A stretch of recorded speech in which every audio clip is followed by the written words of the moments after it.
আমি চাই আমার দর্শকরাও তারা হোক যারা এই বাইকটাকে ভালোবাসে, যারাও তাদের জীবনে দৈনন্দিন বিকেলবেলা একটু বাইক নিয়ে বেরোয়। কেন? কারণ তাদের হয়তো মানসিকভাবে সে খুব আজকে অস্থির, বা এরকম হতে পারে তার আজকে প্রচুর কাজের চাপ আছে, সে একটু রিফ্রেশ হতে 20 minute, 30 minute, 40 minute, max to max 1 ঘন্টা 2 ঘন্টা এই ধরনের টাইমে সে প্রতিদিন বাইক নিয়ে বেরোয়। তারা যাতে আমার সাথে রিলেট করতে পারে।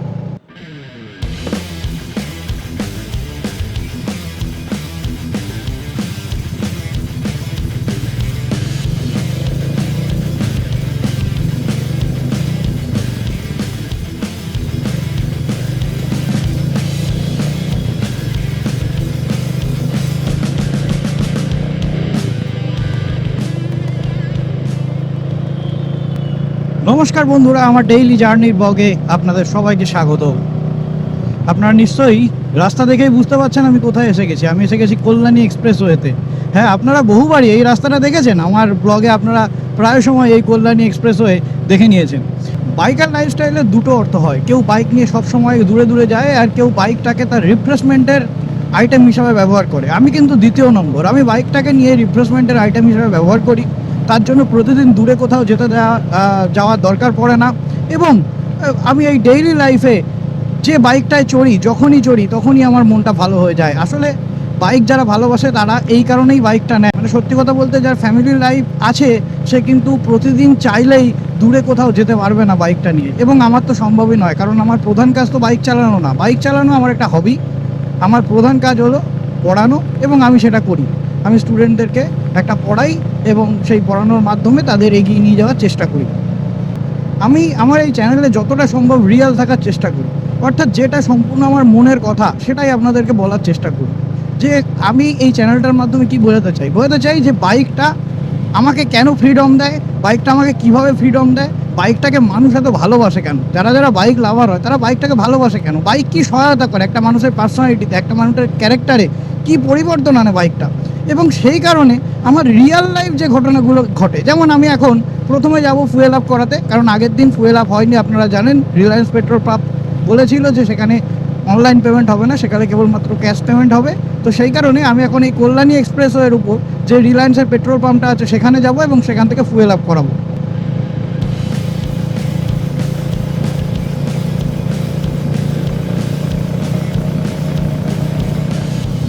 তারপর ফুয়েল আপ করিয়ে আমি একটু কল্যাণীর গঙ্গা নদী যেটা আছে সেখানে একটু যাব, অর্থাৎ ঈশ্বরগুপ্ত সেতু। প্রায় 30 কিলোমিটার দূরত্ব, অর্থাৎ 30-60 কিলোমিটার টোটাল জার্নি হবে আজকে। জাস্ট যাব রিফ্রেশিংয়ের জন্য। আমি প্রায় সময় সেখানে যাই, তো মাইন্ডটাকে রিফ্রেশ করতে হাতে যেহেতু টাইম আছে আমি যাব। এখন বাজে 3টের সময় আমি বেরিয়ে পড়েছি। ঘুম থেকে তো উঠি জানেনি 1টা-2টোর দিকে। তো উঠে তারপর ব্রেকফাস্ট করে আমার কাজই হচ্ছে বাইকটা চেপে যাওয়া, কিংবা সন্ধ্যেবেলা বাইকটা নিয়ে বেরোনো।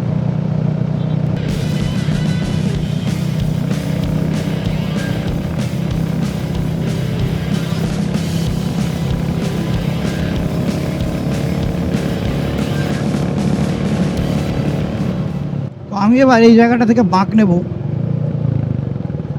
শ্যামনগর রেলওয়ে স্টেশন এই দিক দিয়ে যাওয়া যায়, আর সোজা চলে গেছে কল্যাণী, এবং ডান দিকে গেলে আমরা পাবো বাসুদেবপুর। অর্থাৎ আমি শ্যামনগরের কাছাকাছি এসে গেছি ব্যারাকপুর থেকে, আপনারা বুঝতেই পারছেন। তো এখানেই রিলায়েন্সের পেট্রোল পাম্পটা অবস্থিত, আমি সেখানে এখন যাব। আমি সাধারণত রিলায়েন্স ছাড়া অন্য কোনো কোম্পানির পেট্রোল ইউজ করা পছন্দ করি না, কারণ আমি নিজে পার্সোনালি দেখেছি রিলায়েন্সের পেট্রোলটা ব্যবহার করলে মাইলেজটা একটু বেশি পাওয়া যায়। সেই কারণে রিলায়েন্সেরটাই আমি প্রেফার করে থাকি।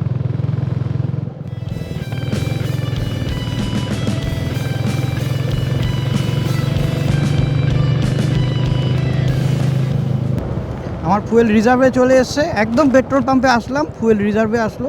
এবার আমি ফুয়েল আপ করব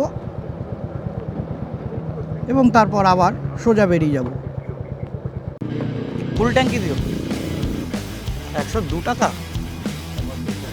ও, ওই কারণে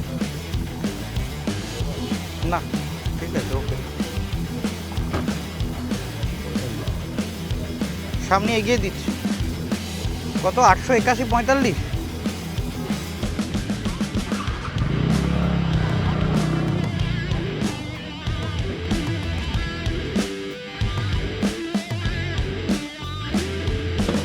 এই যে অফারটা চলছে হ্যাপি আওয়ার সেভিং 10টা থেকে 5টা, অর্থাৎ সকাল 10টা থেকে 5টা পেট্রোলে 3 টাকা পার লিটার ছাড়।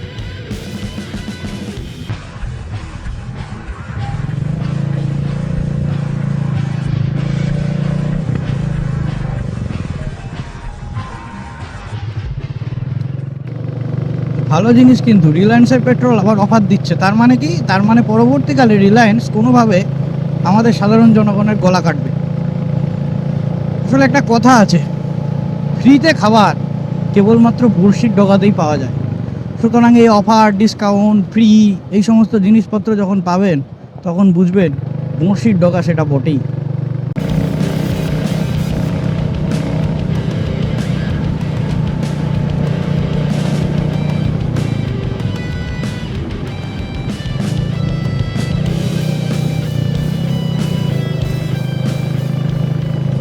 সামনে একটা টোল গেট তৈরি হচ্ছে, এখনো চালু হয়নি টোল গেটটা। দেখতেই পাচ্ছেন টোল গেটের হেডিং আমরা দেখতে পাচ্ছি। কল্যাণী এবং নৈহাটির মাঝে এই টোল গেটটা তৈরি হচ্ছে।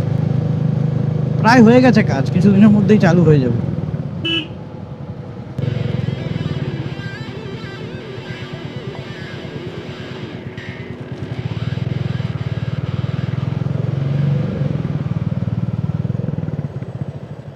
টোলগেট পেরিয়ে সামনের দিকে আবার যাত্রা শুরু করেছি।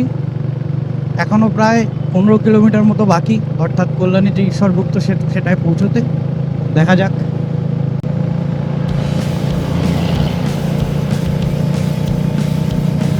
তো আজকে ভাবছিলাম একটা বিষয় নিয়ে মূলত কথা বলবো এই বাইক চালাতে গেলে, কারণ এমনি সময় তো বলতে পারবো না। সেটা হচ্ছে হবির প্রয়োজনীয়তা। হবির কিন্তু জীবনে একটা বিরাট বড় প্রয়োজনীয়তা আছে। আপনাদের মনে নিশ্চয়ই প্রশ্ন জাগে যে ইন্টারভিউ বোর্ডে যখন কোনো চাকরি ইন্টারভিউ হয় তখন কেন সবাই জিজ্ঞেস করে, বা ম্যাক্সিমাম এই প্রশ্নটা প্রায় সবাই জিজ্ঞেস করে থাকে, তোমার হবি কী? এর কারণটা কি? তার কারণ হচ্ছে হবি হচ্ছে এমন একটা জিনিস না, যে জিনিসটা থাকলে আপনার মেন কাজ যেটাকে আমি প্রফেশন বলতে পারি আপনার, সেইটা কন্টিনিউ হয়।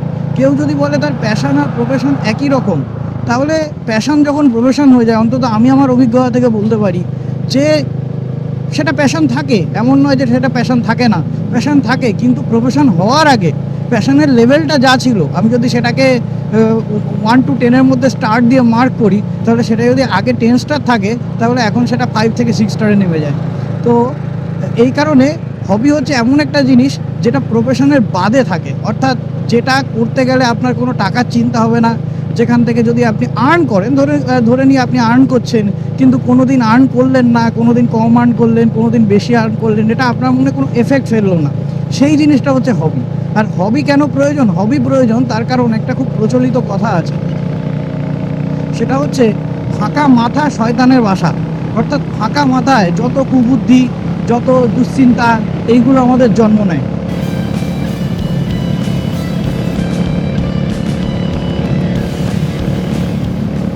মাথা যদি কোনো কাজে এনগেজ থাকে, মাথায় এই ধরনের ভুলভাল চিন্তা, দুশ্চিন্তা এগুলোর দ্বারা কম ডাইভার্ট হয়, এবং হবি সেই কাজটাই করে।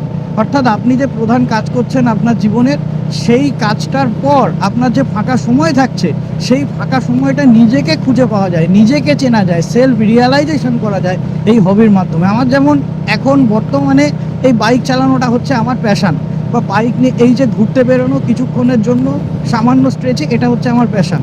আমি চাই আমার দর্শকরাও তারা হোক যারা এই বাইকটাকে ভালোবাসে, যারাও তাদের জীবনে দৈনন্দিন বিকেলবেলা একটু বাইক নিয়ে বেরোয়। কেন? কারণ তাদের হয়তো মানসিকভাবে সে খুব আজকে অস্থির, বা এরকম হতে পারে তার আজকে প্রচুর কাজের চাপ আছে, সে একটু রিফ্রেশ হতে 20 minute, 30 minute, 40 minute, max to max 1 ঘন্টা, 2 ঘন্টা এই ধরনের টাইমে সে প্রতিদিন বাইক নিয়ে বেরোয়। তারা যাতে আমার সাথে রিলেট করতে পারে। কারণ বাইক নিয়ে যদি শুধু ট্রাভেলই করি, তাহলে বাইকের যে আসল মজা, বাইক দৈনন্দিন লাইফে আমাকে কি সুবিধা দিচ্ছে, আমার উঠতে, বসতে, ঘুমোতে, খেতে বাইক আমাকে কি সুবিধা দিচ্ছে, সেটা তো আমি বোঝাতে পারছি না। দেখুন, আজকে এই যে গাড়িটা চালাচ্ছি, এর ফলে আমার যে রিফ্রেশমেন্টটা হবে, এটা কিন্তু আমার সব সময় থাকবে। অর্থাৎ ওই যেটা বললাম, খেতে, বসতে, ঘুমোতে। কারণ আপনার মন যখন ভালো থাকবে তখন আপনি ভালোভাবে খেতে পারবেন, আপনি খেয়ে স্বাদটা ভালো অনুভব করতে পারবেন। আপনার মন যখন ভালোভাবে থাকবে, আপনি তখন ভালোভাবে ঘুমোতে পারবেন। সুতরাং এটা তো কখনোই এমন নয় যে বাইকের যে রিফ্রেশমেন্ট সেটা শুধুমাত্র যতক্ষণ বাইক চালানো হচ্ছে ততক্ষণই থাকে, তারপর এটা স্তব্ধ হয়ে যায়, তা কিন্তু একদমই নয়।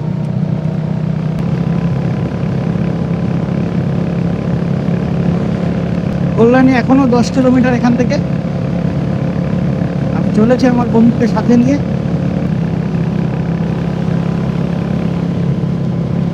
সুন্দর ধান খেতে সূর্যের আলো পড়েছে। সেই ছোটবেলার কবিতাগুলোই আমরা পড়তাম না, যে সোনালি ধানে সূর্যের আলো পড়ে এক মায়াবী রূপের সৃষ্টি করে, ঠিক সেরকম রূপ। আমি হয়তো আস্তে চালালে ওই জায়গাটা একটু দাঁড়িয়ে আপনাদের দেখাতে পারতাম, কিন্তু যেহেতু খুব স্পিডে চালাচ্ছি, আপনারা হয়তো খুব ভালো করে স্পষ্ট বুঝতে পারছেন না, এবং ক্যামেরা তো কখনোই জাস্টিফাই করতে পারে না প্রকৃতির রূপকে, যেটা আসল রূপ সেটাকে। সুতরাং আমি যেটা বলছি, আমার এই কথার মাধ্যমে আপনারা আস্বাদ নিন যে আমি কি উপভোগ করছি। সামনেটা দেখুন কি সুন্দর ভিউ, সারি সারি সারি সারি নারকেল গাছ, এবং তার মাঝখান দিয়ে এক বিরাট বড় 6 লেনের রাস্তা। কাঁচরাপাড়া চলে এসেছি আমরা। কাঁচরাপাড়া পেরিয়ে আমরা এবার কল্যাণী যাচ্ছি। বাইকে করে আসলে কত তাড়াতাড়ি চলে আসা যায়, তাই না, ব্যারাকপুর থেকে কাঁচরাপাড়া। কিন্তু ট্রেনে করে আসলে বাপরে বাপ। ও এই দিক দিয়ে এই রাস্তার উপরে লাইট লাগানো শুরু হচ্ছে, তার মানে এই লাইটগুলো আস্তে আস্তে আস্তে আস্তে আরও হাইওয়ের ব্যারাকপুরের দিকে অগ্রসর হবে। আমি ভাবলাম যে হাইওয়েতে হয়তো কোনো লাইট লাগাবে না, কিন্তু এখানে তো লাইট লাগানো দেখতেই পাচ্ছি।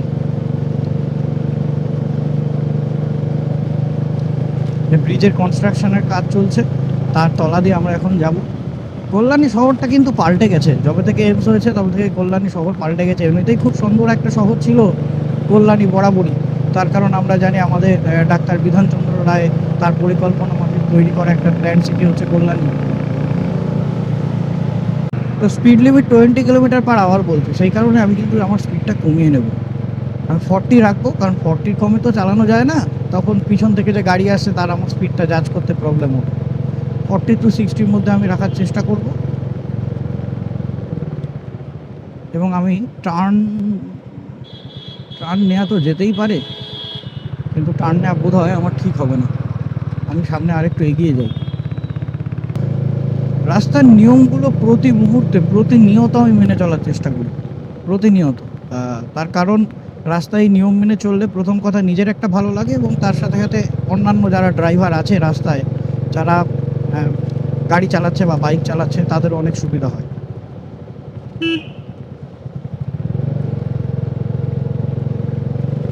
সামনে ট্রাফিক, অর্থাৎ আমি এখানে দাঁড়াবো। এরপরের যে ভিউটা, এটা খুব সুন্দর একটা ভিউ, সরু রাস্তা এবং এর মাঝ দিয়ে খুব সুন্দর একটা ভিউ আসে।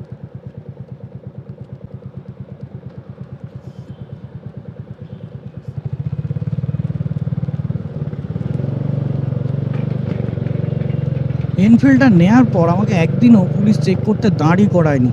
তার আগে FZ-Xটা যখন থাকতো, তখন আমি যখন এমনি যেতাম তখনও তো দাঁড় করাতো, আর স্ত্রীকে নিয়েও যখন যেতাম তখন বেশিরভাগ সময় দাঁড় করাতো। ভাবতো আমি হয়তো র্যাপিডো চালাচ্ছি বা কিছু এরকম কোনো ব্যাপার, হয়তো জানি না কেন, কী কারণে দাঁড় করাতো আমাকে, আমি জানি না। এই যে এই রাস্তাটা খুব সুন্দর রাস্তা, দেখুন, এই যে একটা সরু রাস্তা, ছোট ছোট ছোট ছোট বাগান করা।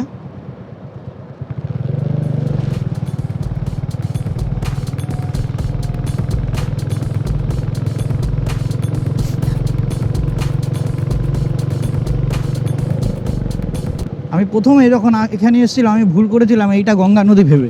তারপর দেখলাম না, এখানে তো নদী নেই, এটা আসলে রেল লাইনের উপর দিয়ে তৈরি হয় একটা ব্রিজ। কিন্তু এত সুন্দর লাগে, এটা দেখতে খুব ভালো লাগে। এই দেখুন, সবুজ, সবুজে সবুজ।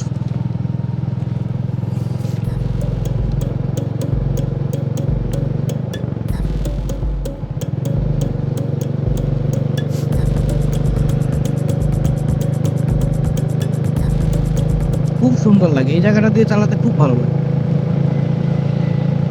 এখানে আমি একটা পিওর পিওভি রাইডিংয়ের ভিডিও দেবো কয়েকদিনের মধ্যেই। এখানে পিওর পিওভি রাইডিং খুব ভালো লাগবে আপনাদের দেখতে। কোনো কথা নয়, যা শুধু এক্সস্টের সাউন্ড। এই যে আবার সেই সুন্দর ভিউ, মনে হয় সেই কোনো উত্তরবঙ্গের এই জঙ্গলের পাশ দিয়ে হয়, সেখানে গাছগুলো একটু বেশি ঘন থাকে, এখানে গাছগুলো একটু কম, লম্বায়, সামনের দিকে ছোট, কিন্তু দেখুন কত সুন্দর লাগে বেশ যেতে, বেশ ভালো লাগে। এই রাস্তাটা চালাতে আমার খুব ভালো লাগে। আমার ক্যামেরায় এনডি ফিল্টার কিন্তু এখনও লাগায়নি, হয়তো সূর্যের আলো রিফ্লেকশনটা আসুক। আমি চাই একটা ন্যাচারাল লুক আসুক, ঠিক যেরকমভাবে ন্যাচারালি আমার চোখে সূর্যের আলো লাগছে সেই লুকটাই আসুক।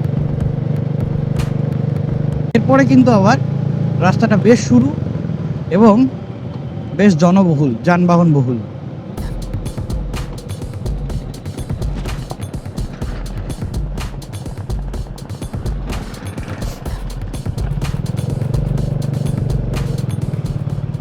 কিন্তু এই জনবহুল বা যানবাহন বহুল রাস্তা পেরিয়েই আমরা পৌঁছে যাব সেই ঈশ্বরগুপ্ত সেতু, যেটা হুগলি নদীর উপরে অবস্থিত।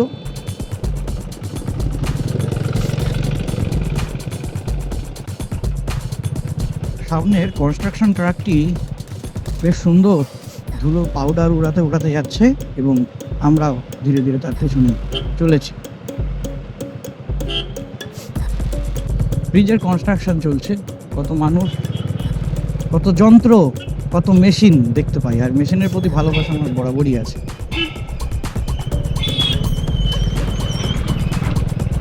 I love machine.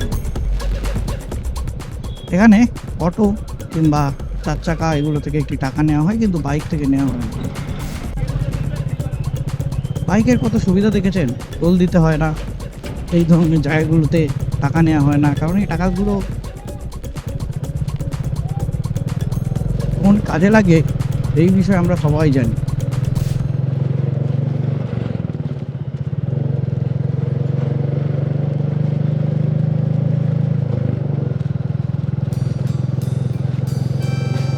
Machine, this is the beauty of machines.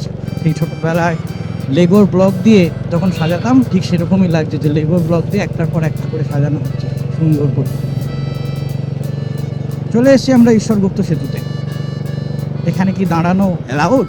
কোনোদিন দাঁড়ায়নি, চেষ্টা করব।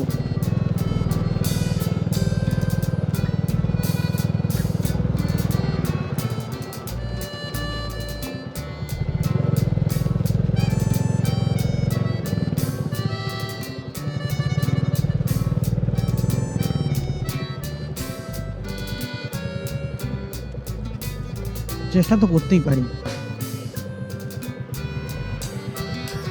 যদিও এই ধরনের এই সমস্ত জায়গায় পার্কিং করা খুবই বোকা বোকা কাজ, তবুও একবার বাইক থেকে আর নামবো না।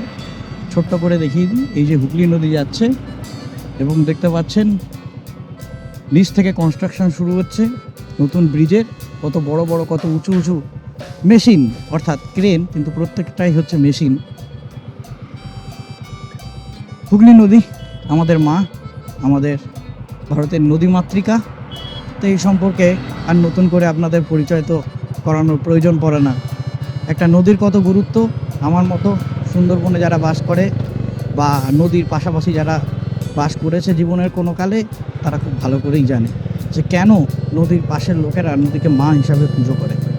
এছাড়াও যারা ছোটোবেলায় সামান্য পড়াশোনা করেছি, তারা তো ভূগোল পড়তে গিয়ে জেনেইছি যে একটা নদী কী সুবিধা করে একটা জনবসতি গড়ে তুলতে, একটা সভ্যতা গড়ে তুলতে, সভ্যতার অগ্রগতি। একটু পরেই নিচে নেমেই আমি আবার টার্ন নেব। এখানে যেহেতু টার্ন নেওয়ার নিষেধ আছে, সেই কারণে আমি এইখানটায় টার্ন নেব না। এদিকে আমার হেলমেট বেশ সমস্যার সৃষ্টি করছে, কারণ হেলমেটটা 1-1.5 মাস হয়েছে আমি রেগুলার পরেছি, সেই কারণে হেলমেটের যে ভিতরের সেলটা থাকে সেটা কিছুটা খুলেছে, প্যাডিংটা কিছুটা নরম হয়েছে।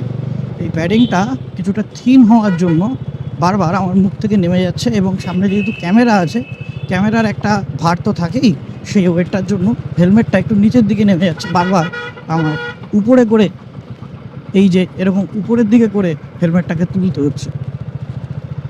অর্থাৎ প্রপার ফিটের হেলমেটটা এখন আর নেই, এখন মাথা থেকে বড় হয়ে গেছে। এদিকে একটা আমি কিন্তু এসএমকের হেলমেট ইউজ করছি, এসএমকে টুইস্টার, দাম প্রায় 5,000 টাকার কাছাকাছি। তো যাই হোক, যদি বেশি প্রবলেম হয় তাহলে তো হেলমেট আমার পাল্টাতেই হবে, কিছু করার নেই। কিন্তু এখান থেকে আমি একটু টার্ন নেব।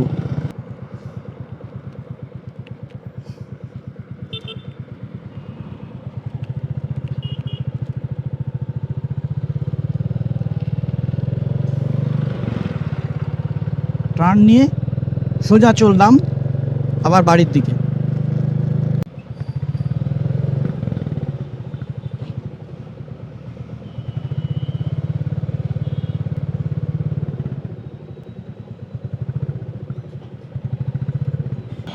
ঠিক বাইকটার কালারটা এত উজ্জ্বল আমার এই ক্লাসিকের, সবাই কিন্তু বেশ তাকায়। তার কারণ ক্লাসিক তো প্রচুর দেখা যায় রাস্তায়, কিন্তু এই কালারের ক্লাসিক খুব কম দেখা যায়। মানে এটা তো হেরিটেজ কালার, এটা ছিল 1950-60 সালের দিকে, তারপর আবার এই কালারটা এখন রিলঞ্চ করলো, সেই কারণে খুব কম দেখতে পাওয়া যায়। সবাই বেশ তাকায়, ভালোও লাগে, সুন্দর লাগে। তো ক্লাসিকের মতো একটা অতি পরিচিত বাইক হওয়া সত্ত্বেও মানুষজন ঘুরে দেখছে কালারটাকে।